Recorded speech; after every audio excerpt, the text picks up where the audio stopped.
Oh, now that's value, boy. Oh, pumpkin boy!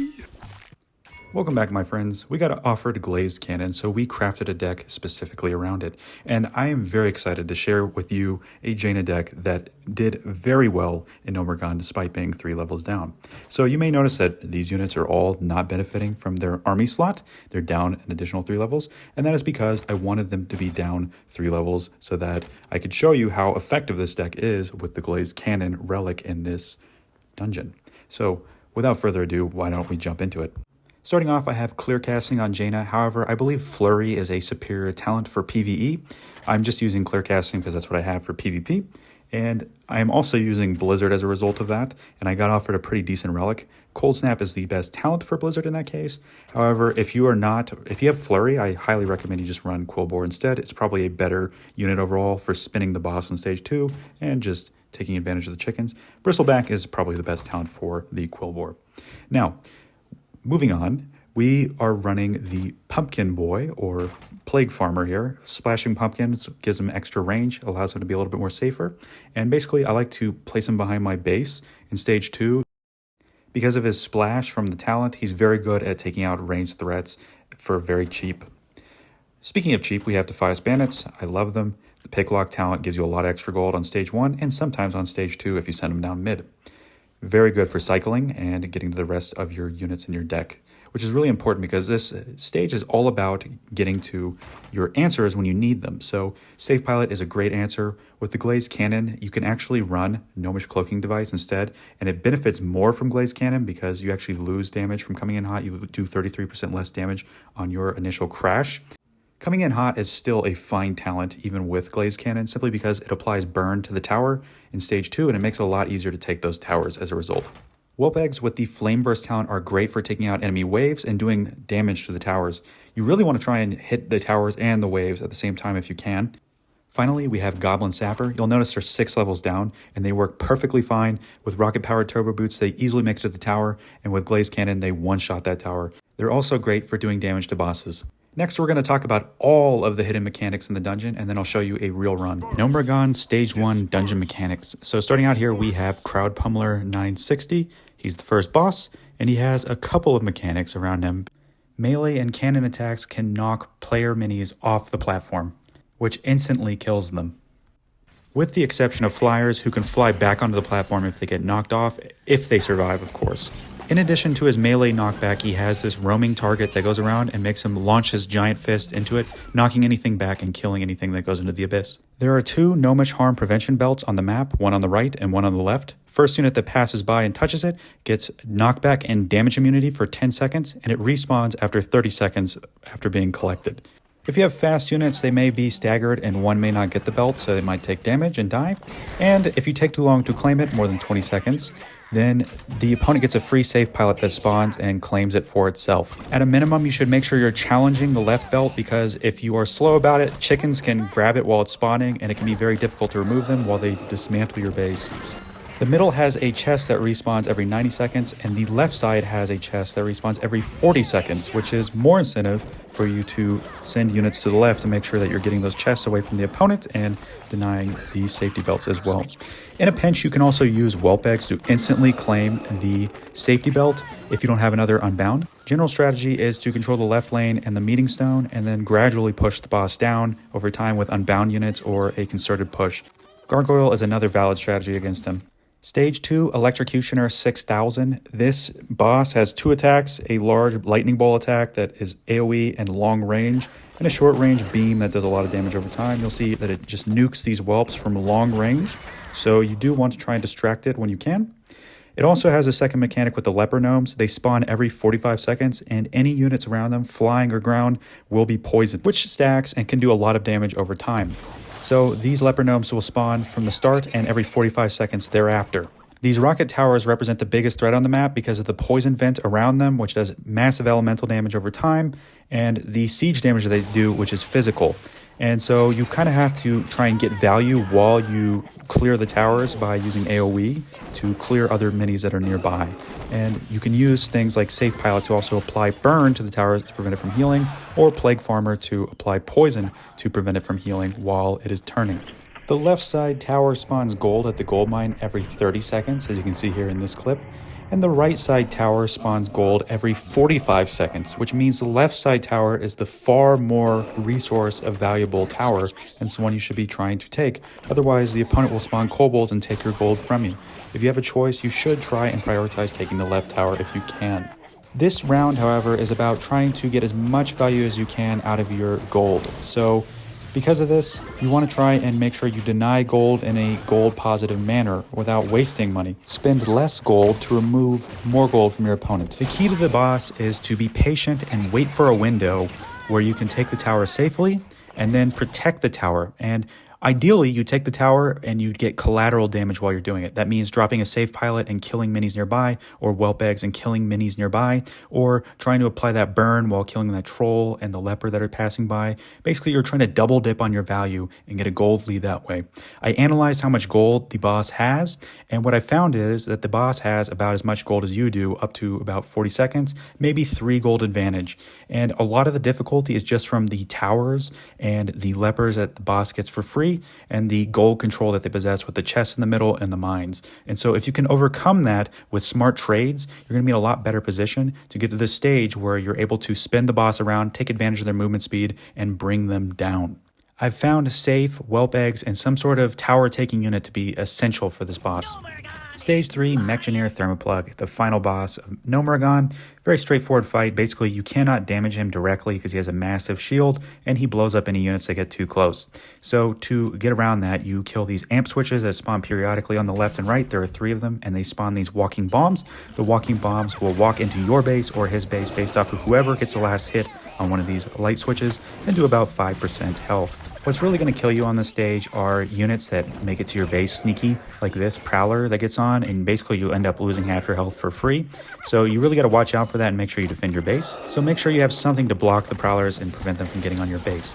These gold mines actually respawn every 10 seconds, so if you can cycle your deck really quickly, you can make a lot of gold that way.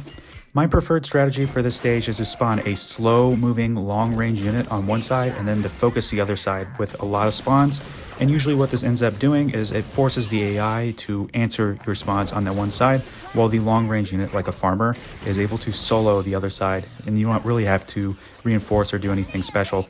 Otherwise, you can do an alternating strategy where you spawn left, right, and that is a perfectly fine strategy as well. So we are down 3 levels on all of our units except Plague Farmer. We're going to go with Glazed Cannon like we talked about before. And starting off here, I really like to try and aggress this chest and the meeting stone on the right.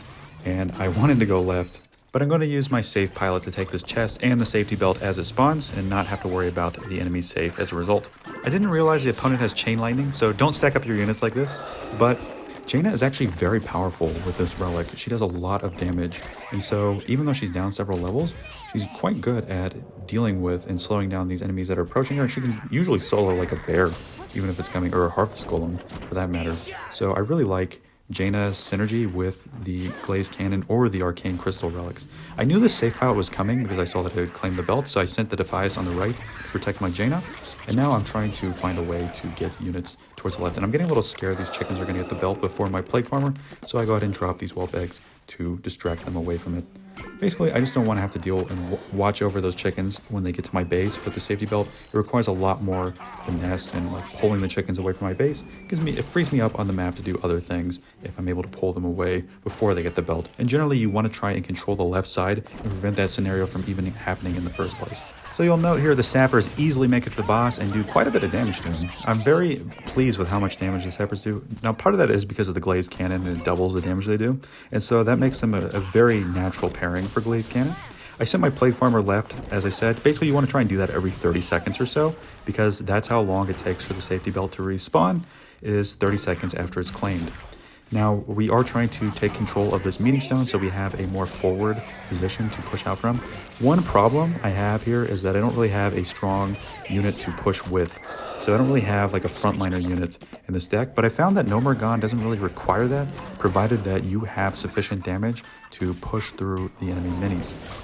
Quillbore might have been able to fulfill that role, however, if I needed it desperately.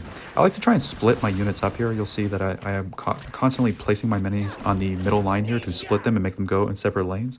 And I find that just makes it a little bit easier to basically challenge the left side and also keep pressure on the meeting stone. That may allow me to push in the boss.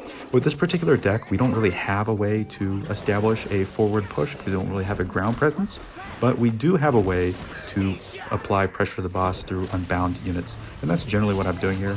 Particularly with the Glazed Cannon relic, we're able to do a lot of damage to the boss, and we're just slowly whittling him down over time, even though we're not necessarily getting like the best value ever with our unbound units. And you can see that it's not really that level dependent either, because we're down 3 levels, and these sappers are just going to crush the boss. And now all I have to do is drop some whelp eggs on him and close it out from there. So pretty easy stage 1, just make sure you take control of the meeting stone and the left belt as much as possible. I go with Band of the Arcanist because I have Blizzard and the other 2 relics aren't particularly good. This stage tends to force you to spend money early because you'll overcap and waste gold. I see that I have safe to trade 3 gold for 3 gold for that Dark Spirit Troll, which is an okay trade, and do a little bit of splash burn damage to the boss, so I go for it. I go ahead and use these sappers. Unfortunately, the leper gnome gets a little too close and snipes one of the sappers. If she hits even once, it's going to die, so unfortunate. We use the whelp eggs to clear the middle, and now I use Blizzard. I should have used it a little bit higher and a little bit more to the left just to clear out this kobold that's coming in and try and preserve that gold for later. Unfortunately, we did not do that, but it's okay. So now we're going to try and develop our Defias Bandits in the middle. They're not really going to do very much, but unfortunately, it's mostly just to cycle and get to our other units in our deck here. We kind of overcommit in this position. I thought that Jaina wasn't going to clear the Griffin. Should have used the Pumpkin Boy, and then I overcommit again with the Whelp Eggs. This is a bad habit that I have where I use Whelp Eggs to try and challenge these chests. Don't do that with Whelp Eggs. It's very hard to claim the chest, and often they'll get it anyway. I send the Plague Farmer mid, and I had noticed that the chest was up. Unfortunately, this triggered the boss to spawn a whole bunch of units mid, and they end up taking the chest anyway. So maybe not the best move there to challenge an open chest like that. If you have like an unbound unit like a Quillbore, it might have worked out a lot better just to neutral out and deny them 2 gold. So I was able to take the tower on the left as a result though, because all of their gold was concentrated in the mid, and that allows me to push for the right. So I'm going to go ahead and take the tower on the right, and I'm going to use my safe pilot to remove his 2 answers that are coming towards my tower and hopefully allow it to stabilize. I decided to use my Blizzard here to remove the spiders. It's 3 gold for 2 gold effectively, but it does root the Harvest Golem in place. I think if I would do it over, I would move it a little bit closer to the spawn to try and catch any units that the AI might spawn in response. They typically do like to spawn in the same lane that you play your units. I see the chest has come back up, so I send my Defias and my Plague Farmer mid to claim it, and that's going to give me an extra 4 gold, which is really nice. Basically, this map is all about getting a gold advantage in whatever way you can, so I use Blizzard here, which I believe it was 2 gold when I played it, allowed me to take the Griffin for 2 gold, and it also did damage to the boss, which is really nice, and it did a little bit extra damage to the Harvest Golem. So now I see that this troll is coming to the left. This is a perfect time to use safe. It's going to apply burn to the tower, so even if my safe pilot died for whatever reason, the tower would stop healing, and the troll gets traded 3 for 3 gold. That's exactly what you're looking to do.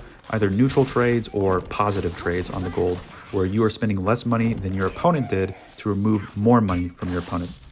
So now I have a really nice setup here where Pumpkin Boy is splashing the boss with poison, and I've managed to stun the boss, so I'm getting quite a few stacks on the boss. Unfortunately, if I had dropped those whelp eggs a little bit sooner, I think it would have turned to face the whelp eggs, and thus given my Pumpkin Boy a little bit more time to stack. But really, even at this point, you can just zerg the boss down with Glazed Cannon. It's that easy. Even though I've lost the tower on the left, I know I can push the boss from here, so very easy and very enjoyable stage 2, surprisingly. So these talents don't matter that much, but I go with the Elemental Shroud here, which makes them stealth, and it does work very well with the Whelplings because it only stealths the dragons themselves when they come out of the eggs. The eggs are not stealth. And so I'm going to go ahead and use these eggs to defend my base and prevent this Prowler from getting on my base. That is your lose condition in this level, is if the Prowler touches your base, you're going to lose a lot of health, and you might get backdoored with the safe pilots that the boss likes to drop on your base randomly. So now we're in a pretty good position here. Basically, we have a very cheap deck, so it's very easy to cycle our deck and get back to the kobolds.